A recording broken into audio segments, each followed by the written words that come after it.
जनपद उधम सिंह नगर के जसपुर के सामुदायिक स्वास्थ्य केंद्र में बंदरों का आतंक इतना बढ़ गया है कि अब चिकित्सालय में तीमारदार मरीजों को भी लाने से कतराते नजर आने लगे। लेकिन चिकित्सालय प्रभारी अधीक्षक डॉक्टर धीरेन्द्र मोहन गहलोत कई बार वन विभागीय अधिकारियों से बंदरों को पकड़ने की गुहार लगाई, लेकिन विभागीय अधिकारियों की एक ना सुनी। बंदरों को भगाने की गन का भी प्रयोग किया गया। बंदरों को भगाने व बचाव को चिकित्सालय के प्रत्येक कमरे में लाठी डंडे भी रखे गए।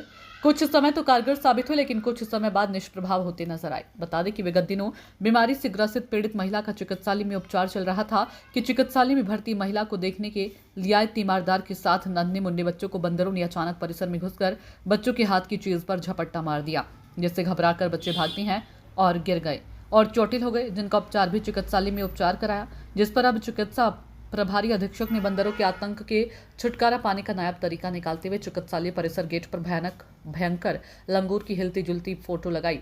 फोटो अभी तो कुछ कारगर नजर आ रही है, लेकिन आखिर वन विभाग कब जागेगा जो जसपुर क्षेत्रवासियों को बंदरों के आतंक से निजात दिला पाएगा, या जसपुर चिकित्सालय को बंदरों के आतंक का पर्याय क्षेत्र घोषित करने का प्रयास में तो नहीं। सामुदायिक स्वास्थ्य केंद्र जसपुर में बंदरों ने आतंक मचा रखा है। हम हर तरह के प्रयास करके देख चुके हैं, वन विभाग से लेकर काफ़ी जगह हमने कागजी कार्रवाई भी भेजा है कि इनसे निजात दिलवाई जाए। हमने फ्लैक्सी भी लगवाई है वहाँ पर, लेकिन शुरू में कुछ दिन असर रहा, अभी फिर हो ही नहीं रहा है। कम से कम 100 50 150 बंदर ऐसे हैं जो आके पूरा तार, हमारा बिजली के तार, CCTV, नेट के तार और जो फ्लैक्सी हैं वो फाड़ते हैं। तो वो तो लाखों का नुकसान कर चुके हैं हमारा। साथ ही इसके अलावा भी जैसे हमारे यहाँ मरीज आते हैं तो वो कई बार इनके डर से गिर गए हैं, तो उनको फ्रैक्चर भी हुआ है। और बाकी जो वार्ड की तरफ जब ये जाते हैं तो पूरा शाम के बाद बड़ा भय का माहौल रहता है, तो मरीजों में तो बड़ा भय व्याप्त है और स्टाफ में भी। हम तो साथ में देखिएगा, हमने ज़्यादातर हर कमरे में डंडा रख रखा हमने, और हमने फायर गन भी मंगाई थी, लेकिन बस कुछ समय भागते हैं फिर आ जाते हैं। तो इससे तो बहुत ज़रूरत है निजात दिलवाने की। तो आप वन विभाग से तो हमने फ़ोन पे भी की थी, 100 जो कंप्लेंट नंबर है उससे भी की थी, और लिखित में भी भेजा था, लेकिन कोई बहुत अच्छा आश्वासन आया नहीं है। ऐसा लगा कि शायद वो भी मतलब करने के सामर्थ्य नहीं है, या कह नहीं सकते।